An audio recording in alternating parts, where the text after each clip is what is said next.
அந்த வேலைகளின் பெரும்பகுதியை மனிதர்கள் செய்ய வேண்டியதில்லை என்றால் என்ன நடக்கும்? ஒரு நாள் காலை கண் விழிக்கிறீர்கள்.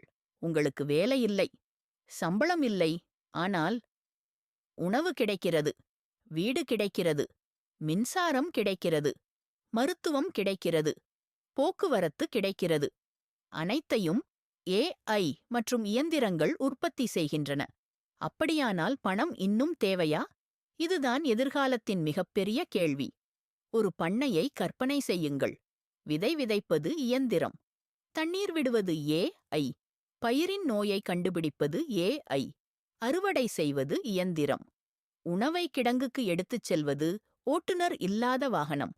கடையில் பொருட்களை ஒழுங்குபடுத்துவது இயந்திரம். மனித உழைப்பு மிகக் குறைவு. இப்போது ஒரு வீட்டை கற்பனை செய்யுங்கள். வீட்டின் வடிவமைப்பை ஏஐ செய்கிறது. கட்டுமானப் பகுதிகளை இயந்திரங்கள் தயாரிக்கின்றன. சுவர்களை பெரிய அச்சு இயந்திரங்கள் உருவாக்குகின்றன. வேலை நேரம் குறைகிறது, செலவும் குறைகிறது.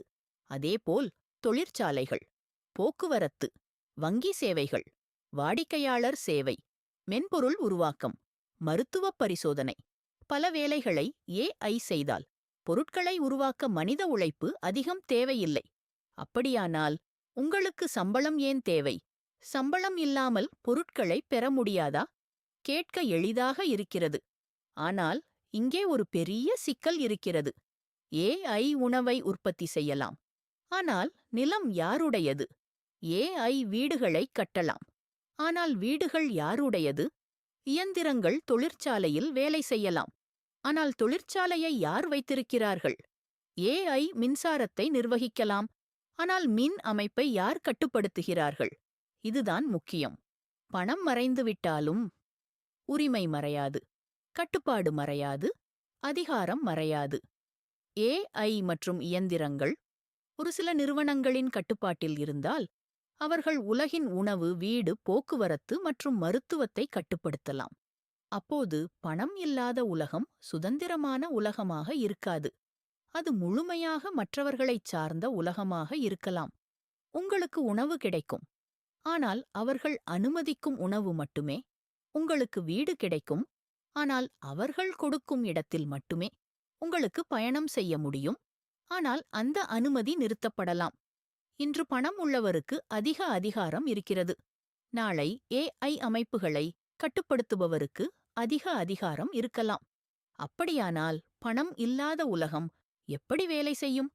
ஒரு சாத்தியம், அடிப்படை தேவைகள் இலவசமாக வழங்கப்படலாம். உணவு, வீடு, மின்சாரம், மருத்துவம், கல்வி, பொது போக்குவரத்து இவை அனைவருக்கும் கிடைக்கலாம். ஆனால் சிறந்த வீடு வேண்டுமா?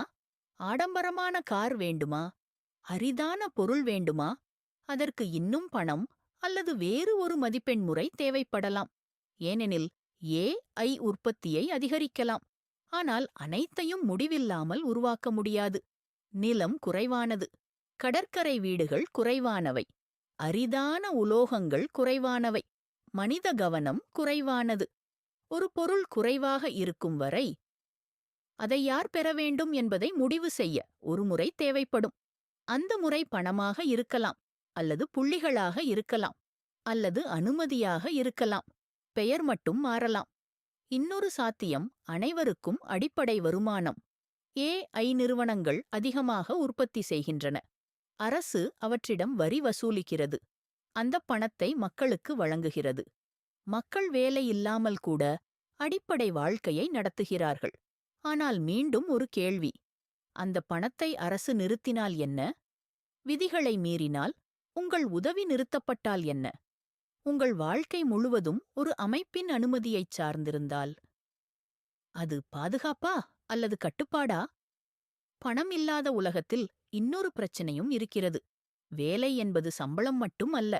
வேலை மனிதர்களுக்கு ஒரு அடையாளம் கொடுக்கிறது, ஒரு தினசரி ஒழுங்கை கொடுக்கிறது, சமூகத்தில் ஒரு இடம் கொடுக்கிறது.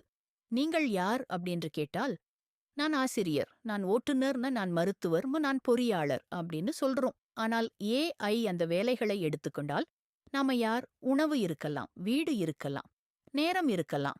ஆனால் வாழ்க்கையில் நோக்கம் இல்லாமல் போனால் என்ன? ஏஐ மனிதர்களை வேலைகளிலிருந்து விடுவிக்கலாம். ஆனால் வாழ்க்கையின் அர்த்தத்தை ஏஐ கொடுக்க முடியாது. அந்த நேரத்தை மனிதர்கள் குடும்பத்துடன் செலவிடலாம், கலை உருவாக்கலாம், புதிய விஷயங்களை கற்றுக்கொள்ளலாம், சமூகத்திற்கு உதவலாம், அல்லது நாள் முழுவதும் திரையை பார்த்துக் கொண்டிருக்கலாம். ஏஐ நமக்கு நேரத்தை கொடுக்கலாம். அந்த நேரத்தை எப்படி வாழ வேண்டும் என்பதை அது முடிவு செய்யாது. அதனால் 2030இல் பணம் முழுமையாக மறைந்துவிடும் என்று கூறுவது மிகைப்படுத்தல். ஏஐ பல வேலைகளை மாற்றலாம், உற்பத்திச் செலவை குறைக்கலாம், சில பொருட்களை மிகவும் மலிவாக்கலாம், சில சேவைகளை கிட்டத்தட்ட இலவசமாக்கலாம். ஆனால் நிலம், வீடு, ஆற்றல், வளங்கள் மற்றும் அதிகாரம் குறைவாக இருக்கும் வரை பணம் அல்லது அதைப் போன்ற ஒரு முறை தொடர்ந்து இருக்கும். உண்மையான பிரச்சினை பணமல்ல. ஏஐ உருவாக்கும் செல்வம் யாருக்கு சொந்தம் என்பதுதான். அது அனைவருக்கும் பகிரப்பட்டால், மனித வரலாற்றில் முதல் முறையாக வேலை என்பது உயிர் வாழ்வதற்கான கட்டாயமாக இல்லாமல் போகலாம். ஆனால் அந்தச் செல்வம் ஒரு சில நிறுவனங்களிடம் மட்டும் சென்றால் வேலை மறையும், சம்பளம் மறையும், ஆனால் சமத்துவம் வராது. அதற்கு பதிலாக மிகப்பெரிய அதிகார வேறுபாடு உருவாகலாம். ஒரு நாள் உங்களுக்கு வேலை இல்லாமல் இருக்கலாம், சம்பளம் இல்லாமல் இருக்கலாம், ஆனால் உங்களுக்கு தேவையான இடத்துமே கிடைக்கலாம். அப்பொழுது நீங்க சுதந்திரமானவரா அல்லது அனைத்தையும் வழங்கும் அமைப்பின் மீது முழுமையாக சார்ந்தவரா? எனவே இறுதிக் கேள்வி இதுதான்: பணம் மறையுமா அல்லது அந்த நாம் வேலை செய்யும் விதம்தான் மறையுமா? அதையும் தாண்டி நாம் வாழும் விதமே மறையுமா?